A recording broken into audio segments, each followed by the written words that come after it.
শুরু হলো সব খবর যমুনা টেলিভিশনের নিয়মিত আয়োজনে আপনাদের সবাইকে স্বাগত জানাচ্ছি আমি ফয়সাল তিতমির। আবারও ঐক্যবদ্ধভাবে জুলাই ঘোষণাপত্র তৈরির তাগিদ দিয়েছেন প্রধান উপদেষ্টা ডক্টর মোহাম্মদ ইউনূস। অন্যথায় ব্যাহত হবে এর উদ্দেশ্য। বৃহস্পতিবার ঘোষণাপত্র চূড়ান্ত করতে রাজনৈতিক দল এবং অংশীজনদের সাথে সর্বদলীয় বৈঠকের সূচনা বক্তব্যে প্রধান উপদেষ্টা এসব কথা বলেন। তুলে ধরেন জুলাই ঘোষণাপত্রের বিষয়বস্তু, জানান কিভাবে একতাকে মানুষের সামনে প্রকাশ করা হবে, 5ই আগস্টকে পুনরুজ্জীবিত করা হবে, সেটিই আছে ঘোষণাপত্রে। জুলাই ঘোষণাপত্রের খসড়া নিয়ে আলোচনায় রাজনৈতিক দল ও অংশীজনদের সাথে বিকেলে বৈঠকে বসেন প্রধান উপদেষ্টা। রাজধানীর ফরেন সার্ভিস একাডেমির ওই বৈঠকে উঠে আসে নানা পরামর্শ। সর্বদলীয় বৈঠকের সূচনা বক্তব্যে ডক্টর মোহাম্মদ ইউনূস জুলাই ঘোষণাপত্রের বিষয়বস্তু তুলে ধরেন আর তা প্রকাশে ঐক্যের তাগিদ দেন। অন্যথায় এর উদ্দেশ্য ব্যাহত হবে বলেও মনে করেন তিনি। যদি রিক্রিয়েট করতে হয় তাহলে এইভাবেই করতে হবে, একত্রে করতে হবে। সেই কথা থেকেই এই আলাপ শুরু, ঠিকভাবে একত্রে করা যাবে। আজকে এই আলোচনাটা একে কেন্দ্র করেই হবে। যেখানে আমরা ঐক্যবদ্ধভাবে এটা করতে পারবো না, তাহলে এটার উদ্দেশ্য ব্যাহত হলে এটার দরকারও নেই আসলে। একতাই অন্তর্বর্তী সরকারের শক্তি বলে উল্লেখ করেন প্রধান উপদেষ্টা, আর তা ধরে রেখেই কার্যক্রম চালিয়ে যাওয়ার কথা জানান তিনি। একতাতেই আমাদের জন্ম, একতাতেই আমাদের শক্তি। যে লক্ষ্য নিয়ে, যে উদ্দেশ্য নিয়ে এই সরকার প্রতিষ্ঠিত হয়েছে, সেই সরকার রিজুবিনেটেড হয়, সবার সঙ্গে দেখলে প্রাণ সঞ্চার হয়। বক্তব্যে আবারও ঐকমত্যের উপর জোর দেন প্রধান উপদেষ্টা। দেশের স্বার্থেই সর্বসম্মতিক্রমে ঐক্য প্রতিষ্ঠার কথা বলেন তিনি। যদি সর্বসম্মতিক্রমে আমরা এর থেকে একটা দেশের সামনে আসতে পারি, দেশের জন্য ভালো, আন্তর্জাতিকভাবে অনেক ভালো। সবাই দেখবে যে এই জাতিকে বহু ঠোকরা ঠুকরি হয়েছে, তো নড়ে না, স্থির হয়ে আছে, শক্ত হয়ে আছে। এটি হলো আসলে। তানভীর মৌসুম, যমুনা নিউজ, ঢাকা। 5.5 মাস পর জুলাই ঘোষণাপত্রের প্রয়োজনীয়তা নিয়ে প্রশ্ন তুলেছে রাজনৈতিক দল বিএনপি। সংলাপে যোগ দিয়ে দলের একমাত্র প্রতিনিধি সালাউদ্দিন আহমেদ বলেন কোনোভাবেই যেন ঐক্যে ফাটল না ধরে। জামায়াতের সেক্রেটারি জেনারেল সব পক্ষের মতামতের উপর জোর দেন। কেউ কেউ যেন তেনভাবে জুলাই প্রক্লামেশন তৈরি না করে সরকারের পক্ষ থেকে ড্রাফট কমিটি গঠনের প্রস্তাব দিয়েছে। আবার এই সংলাপের আমন্ত্রণ প্রক্রিয়া নিয়েও প্রশ্ন তুলেছে রাজনৈতিক দলগুলো। অন্যদিকে সরকারের আইন উপদেষ্টা আসিফ নজরুল বলেছেন আরও আলাপ আলোচনা করেই চূড়ান্ত হবে জুলাই ঘোষণাপত্র। জুলাই ঘোষণাপত্র নিয়ে সব পক্ষের মতামত জানতে অন্তর্বর্তী সরকারের আমন্ত্রণে এই সংলাপে যোগ দেয় বিভিন্ন রাজনৈতিক দল ও সংগঠনের নেতৃবৃন্দ। প্রায় 2 ঘন্টার এই সংলাপে নিজেদের বিভিন্ন অবস্থান তুলে ধরেন তারা। ফরেন সার্ভিস একাডেমিতে সংলাপ শেষে একে একে বের হয়ে গণমাধ্যমের মুখোমুখি হন রাজনৈতিক দলের নেতৃবৃন্দ। দিনভর নানা অনিশ্চয়তার মধ্যে সংলাপে যোগ দেয়া বিএনপির একমাত্র প্রতিনিধি স্থায়ী কমিটির সদস্য সালাউদ্দিন আহমেদ বলেন ঘোষণাপত্র ঘিরে তৈরি হওয়া ঐক্যকে গণ ঐক্যে রূপ দিতে হবে। জামায়াতের সেক্রেটারি জেনারেলের মতে দলিল তৈরিতে অস্থিরতা, সমন্বয়হীনতা এড়াতে হবে। আমরা প্রশ্ন করেছি যে জুলাই গণ অভ্যুত্থানের ঘোষণাপত্রের আসলেই এই 5.5 মাস পরে কোনো প্রয়োজন ছিল কিনা, যদি থেকে থাকে সেটার রাজনৈতিক গুরুত্ব, ঐতিহাসিক গুরুত্ব এবং আইনি গুরুত্ব কি, সেগুলো নির্ধারণ করতে হবে।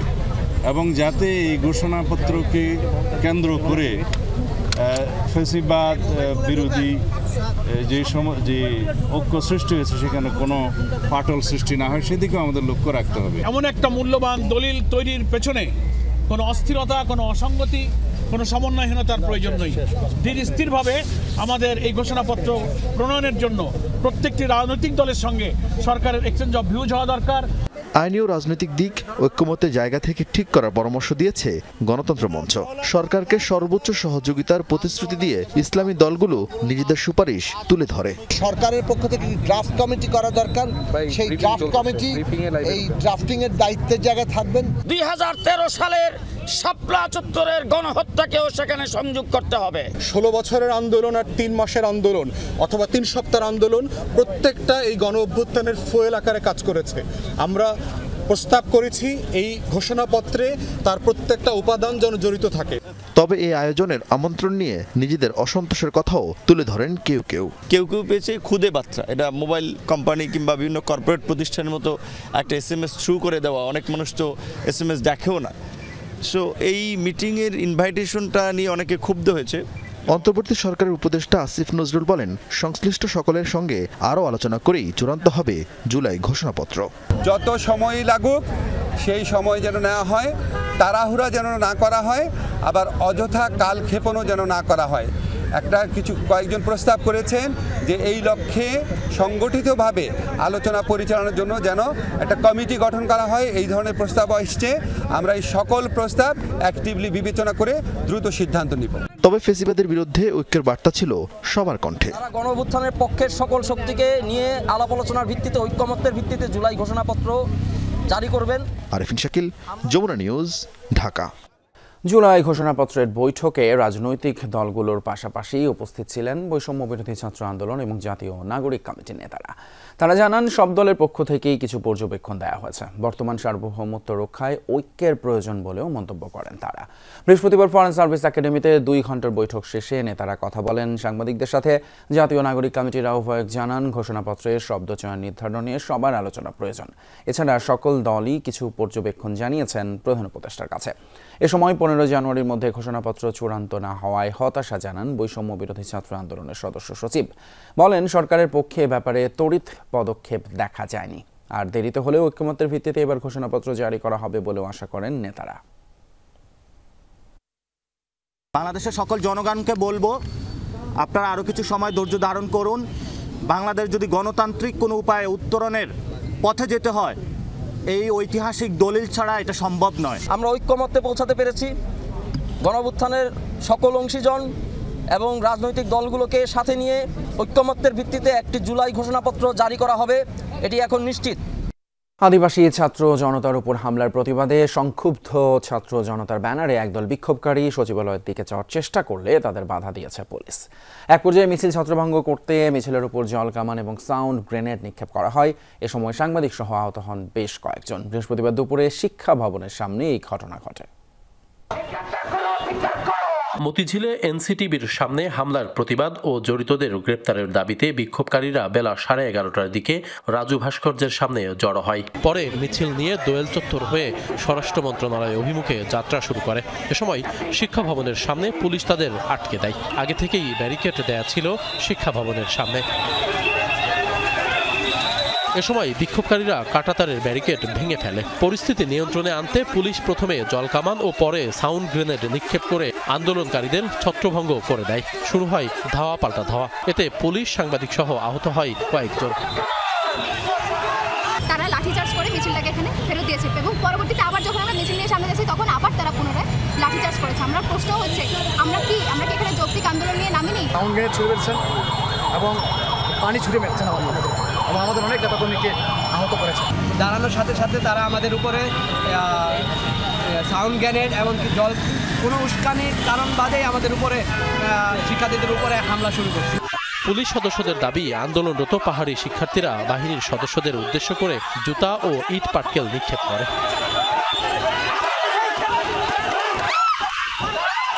পাঠ্যপুস্তকে আদিবাসী শব্দ সম্বলিত গ্রাফিতি রাখা না রাখা নিয়ে বুধবার মতিঝিলে জাতীয় শিক্ষাক্রম ও পাঠ্যপুস্তক বোর্ড এনসিটিবি ভবনের সামনে সংক্ষুব্ধ আদিবাসী ছাত্র জনতার মিছিলে হামলার ঘটনা ঘটে। এ সময় আহত হয় বেশ কয়েকজন।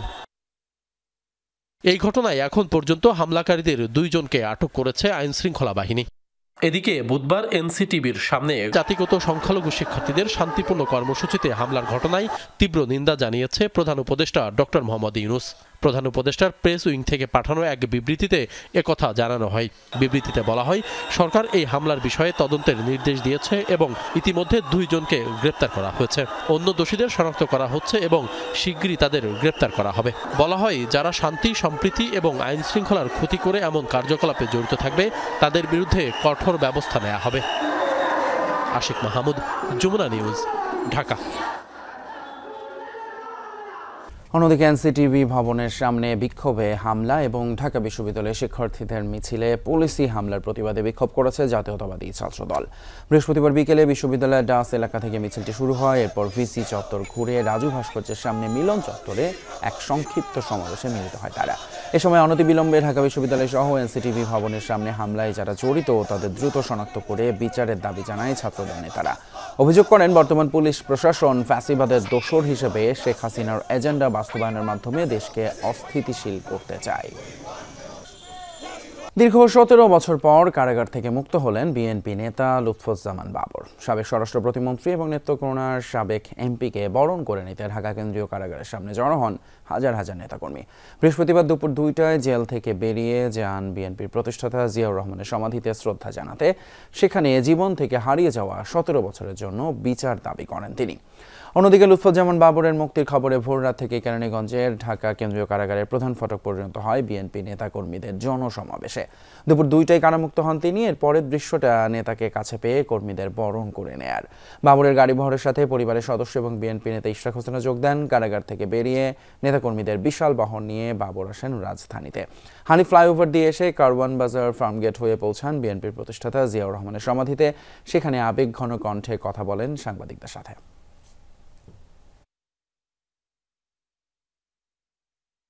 লুৎফুজ্জামান বাবর এখন থেকে 17 বছর আগে যখন কারাগারে যান, টকবগে যুবক ছিলেন, তাকে মিথ্যা অভিযোগে অন্যায়ভাবে রাজনৈতিক প্রতিহিংসার বশবর্তী হয়ে কারাগারে আবদ্ধ রাখা হয়েছে। নরসিংদীর শেখের চরে বিএনপির দুই গ্রুপের সংঘর্ষে একজন আহত হয়েছেন আরও একজন। বৃহস্পতিবার সন্ধ্যায় সদর উপজেলার শেখের চর বাবুরহাটে এই ঘটনা ঘটে। পুলিশ জানায়, এলাকায় আধিপত্য বিস্তার এবং ঝুট ব্যবসাকে কেন্দ্র করে দীর্ঘদিন ধরেই মেহেরপাড়া ইউনিয়ন যুব দলের সভাপতি মনির হোসেন এবং ইউনিয়ন বিএনপির সাধারণ সম্পাদক ইফতির মধ্যে বিরোধ চলছিল। এসব বিষয় নিয়ে বৃহস্পতিবার সন্ধ্যায় দুই পক্ষের আলোচনায় বসার কথা ছিল। এরই মধ্যে দুই পক্ষের মধ্যে কথা কাটাকাটি হয়। এক পর্যায়ে গোলাগুলি শুরু হয়, আর এতেই মঞ্জুর এবং বখতিয়ার গুলিবিদ্ধ হয়ে আহত হন। এ সময় মঞ্জুর ঘটনাস্থলে নিহত হন। গুলিবিদ্ধ বখতিয়ারকে উন্নত চিকিৎসার জন্য ঢাকায় আনা হয়। জড়িতদের শনাক্ত করে আইনের আওতায় আনার চেষ্টা চলছে বলেও জানায় পুলিশ।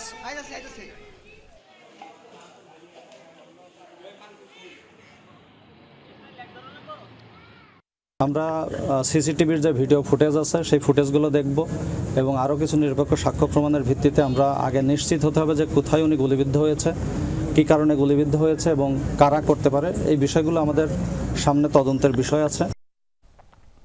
সুষ্ঠু নির্বাচন আদায়ের অনেক লড়াই এখনও সামনে রয়ে গেছে বলে মন্তব্য করেছেন জামায়াত ইসলামের আমির ডাক্তার শফিকুর রহমান। বৃহস্পতিবার সন্ধ্যায় ঝিনাইদহে এক পথসভায় এই মন্তব্য করেন তিনি। আমরা আর কালো টাকার মালিকদেরকে বরদাস্ত করব না। আমরা ক্লিন হার্ট সম্পন্ন মানুষ আগামীতে আমাদের দেশের শাসন ক্ষমতায় দেখতে চাই। যদি দেশ পরিচালনার দায়িত্ব আমাদের হাতে আসে, ইনশাআল্লাহ আমরা দেশের মালিক হব না, আমরা কসমকে বলছি আমরা দেশের সেবক হব ইনশাআল্লাহ। জাতীয় পরিচয়পত্র সেবা স্বরাষ্ট্র মন্ত্রণালয়ের অধীনে নেয়ার জন্য 2023 সালে পাশ হওয়া আইন বাতিলের সিদ্ধান্ত নিয়েছে অন্তর্বর্তী সরকারের উপদেষ্টা পরিষদ। বৃহস্পতিবার সন্ধ্যায় নির্বাচন ভবনে এক অনুষ্ঠানে প্রধান নির্বাচন কমিশনার এম নাসির উদ্দিন জানান, এই আইন বাতিল করতে নির্বাচন কমিশনের দেয়া চিঠি অনুমোদন করেছে উপদেষ্টা পরিষদ।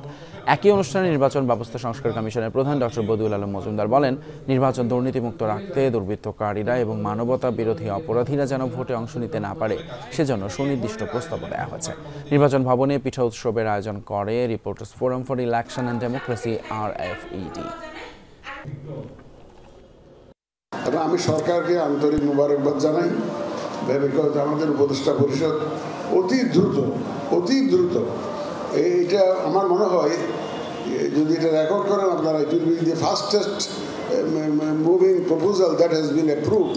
আমরা যে প্রস্তাবগুলো দিয়েছি যেখানে সংবিধান সংশোধন করতে হবে না, সেগুলো দ্রুতই করা যায়। সাধারণ জনগণ যদি চায়, সোচ্চার হয়, তারা যদি এটা যদি তাদের দাবি হয়, তাহলে সবাই শুনতে, বিশেষত আমাদের রাজনীতিবিদরা শুনতে আগ্রহী হবে। আন্তর্জাতিক খবর, গাজায় যুদ্ধবিরতির খবরে উল্লাস প্রকাশ করেছেন সাধারণ ফিলিস্তিনিরা। বুধবার যুদ্ধবিরতিতে সম্মত হয় হামাস ইসরায়েল দুই পক্ষ। রোববার থেকেই কার্যকর হবে যুদ্ধবিরতি। আর এই সুসংবাদ প্রকাশের সাথে সাথে রাস্তায় নামেন গাজাবাসী। খান ইউনিস সহ পুরো গাজায় চলছে উল্লসিত জনতার উৎসব। দেয়া হচ্ছে বিভিন্ন স্লোগান, নেচে গেয়ে দিনটি উপভোগ করছে শিশুরাও, পুরানো হচ্ছে আতশবাজি। ফরেন সার্ভিস একাডেমিতে বৈঠকের নামে প্রহসন হয়েছে বলে অভিযোগ করেছেন 12 দলীয় জোটের সমন্বয়ক এবং জাতীয় দলের চেয়ারম্যান সৈয়দ এহসানুল হুদা। বৃহস্পতিবার বিকেলে 12 দলীয় জোটের সংবাদ সম্মেলনে কথা বলেন তিনি। জানান, জাতীয় ঐক্যমতের ভিত্তিতে বিগত 16 বছর যাবৎ রাজপথের সকল আন্দোলন, গুম, খুন, হত্যা, নির্যাতন, জেল, জুলুম সহ সকল অত্যাচারের বিষয় নিয়ে আন্দোলন এবং সংগ্রামরত সব রাজনৈতিক দলের মধ্যে ঐক্যমত্যের ভিত্তিতে একটা রাজনৈতিক বয়ান জাতির সামনে উপস্থাপন করা যেতে পারে। জোটের নেতারা জানান, জুলাই আগস্টে ছাত্র জনতার অভ্যুত্থানের ঘোষণাপত্র নিয়ে ধূম্রজাল এবং অস্পষ্টতা সৃষ্টি হয়েছে। অথচ সকল আন্দোলনের সংগ্রামের ফসল এই অন্তর্বর্তীকালীন সরকার। দায়িত্ব পালনে সরকার নিরপেক্ষতা এবং গ্রহণযোগ্যতা হারাচ্ছে। বৈঠকে অংশগ্রহণের আমন্ত্রণ না পেয়ে হতাশ হয়েছেন বলে জানিয়েছেন জোটের নেতারা। বিভিন্ন রাজনৈতিক দল, আমরা যারা 15 বছর আন্দোলন করেছি, আমাদের অসংখ্য যেহেতু বিষয়টি অতি গুরুত্বপূর্ণ, আমরা আশা করেছিলাম সরকার ফ্যাসিবাদ বিরোধী আন্দোলনের সকল অংশীজনদের সম্মান প্রদর্শন পূর্বক আমন্ত্রণ জানাবে। এক্ষেত্রে আমরা চরম আশাহত হয়েছি। ফেলানী হত্যার বিচার সহ 5 দফা দাবিতে কুড়িগ্রামে অনুষ্ঠিত হলো লং মার্চ। জাতীয় নাগরিক কমিটি এবং বৈষম্য বিরোধী ছাত্র আন্দোলন যৌথ উদ্যোগে মার্চ ফর ফেলানী আয়োজন করে। কলেজ মোড় থেকে শুরু হয়ে নাখরগঞ্জ, রামখানা পর্যন্ত যায় পদযাত্রাটি। পথে বিভিন্ন স্থানে জুলাই বিপ্লবের ঘোষণাপত্রের সমর্থনে পথসভার আয়োজনও করা হয়। এতে সার্জিস আলম বলেন, নতুন বাংলাদেশে কোনো নতজানু পররাষ্ট্র নীতি মেনে নেওয়া হবে না। আগামীর বাংলাদেশের নেতা সেই হবে যে জনগণের দাঁড়ে দাঁড়ে গিয়ে তাদের দুঃখ কষ্টের কথা শুনবে। আজকের পর থেকে আমার বাংলাদেশের কোন নাগরিকের দিকে যদি কেউ এমন শকুনের দৃষ্টিতে তাকানোর চেষ্টা করে, তবে সেই দৃষ্টি উপড়ে ফেলার জন্য বাংলাদেশের ছাত্র জনতা যথেষ্ট। এর সাথে শেষ করছি আজকে সব খবরের আয়োজন। এতক্ষণ সাথে থাকার জন্য ধন্যবাদ আপনাদের সবাই।